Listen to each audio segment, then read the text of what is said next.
अब जैसे sweetest love I don't गो के बारे में कि ये बहुत ही खूबसूरत कविता है।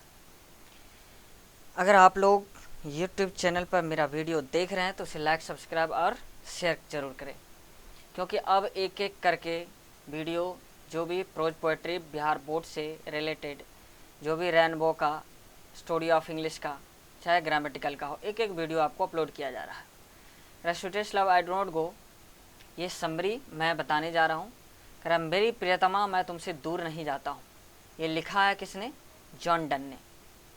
जॉन डन की ये बहुत ही खूबसूरत कविता है। जॉन डन के बारे में कुछ ऐसे शब्द जो कि आपको एग्ज़ाम में आ जाते हैं। अब जैसे कह रहा है कि बोर्न, इनका जन्म हुआ है 22 जनवरी 1572 को लंदन यूनाइटेड किंगडम में। इसका डेड हुआ है 31 मार्च 1631 लंदन यूनाइटेड किंगडम में, यानी कि जहाँ पर इनकी मृत्यु हुई, जन्म हुआ है उस वहीं पर उसकी मृत्यु हुई।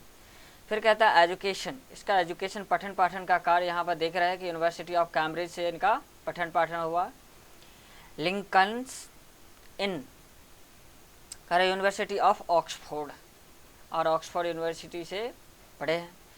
कह रहे सपोज वाइफ, इसकी पत्नी जो है एन्ने मोड़े उसका नाम है, वो 1601 में इनका जन्म हुआ था और 1617 में, यानी कि 16 वर्ष की अवस्था में ये डेथ कर गई थी।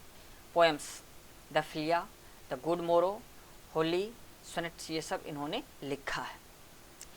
अब जैसे इसके शॉर्ट डिस्क्रिप्शन में यहाँ पर दिया, the poem sweetest love I don't go is a love poem, यह एक प्रेम कविता है।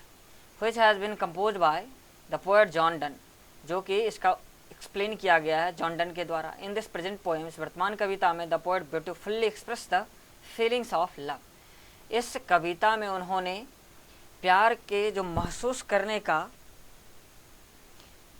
पल होता है उसको उन्होंने एक्सप्रेस किया है इस कविता के माध्यम से। कह व्हेन लवर्स, जब प्रेमी जो है पार्ट विद ईच अदर, एक दूसरे से अलग होते हैं, दे show the passion of love, तो वह अपने प्यार को दिखाते हैं।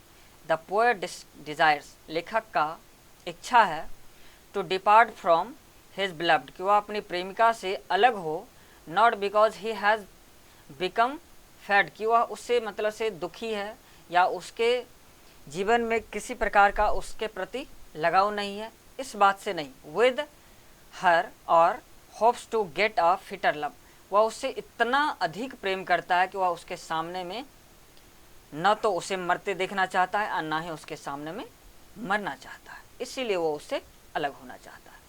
फिर कहता है he wants to leave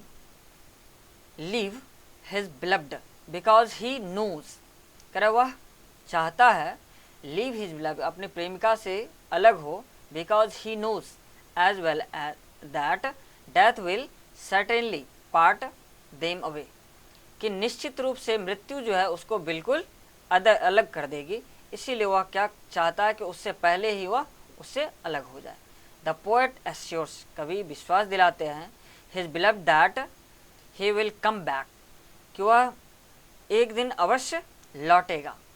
like the sun comes, जिस तरह से सूरज जो है एक दिन डूबने के बाद वह एक बार फिर से उदय होता है, उसी तरह वह आने की बात करता है। एवरी डे, प्रतिदिन।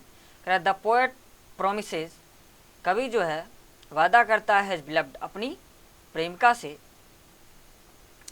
That his returning will be faster than the sun, कि उसका रिटर्न होना जो है सूरज से भी तेज गति से होगा, क्योंकि उसके सूरज के पास कोई लक्ष्य नहीं है, फिर भी वो समय पर लौट जाता है, लेकिन समय पर मतलब से उदय हो जाता है, लेकिन लेखक के पास बहुत ही सारी आशाएं हैं, जीवन में लक्ष्य है।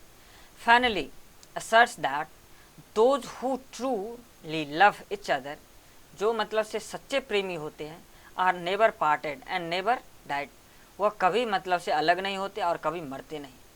अल्टीमेटली मेट इन हेवन, वह इच्छा जाहिर करते हैं कि वे स्वर्ग में मिलेंगे आफ्टर देयर फिजिकली डेथ, जब उसके शरीर जो है मर जाएंगे, यानी कि शारीरिक रूप से जब वह मर जाएंगे तो वह कहाँ मिलेंगे? वो आसमान में मिलेंगे, स्वर्ग में मिलेंगे। इस तरह से वो उससे इतना प्रेम करते हैं।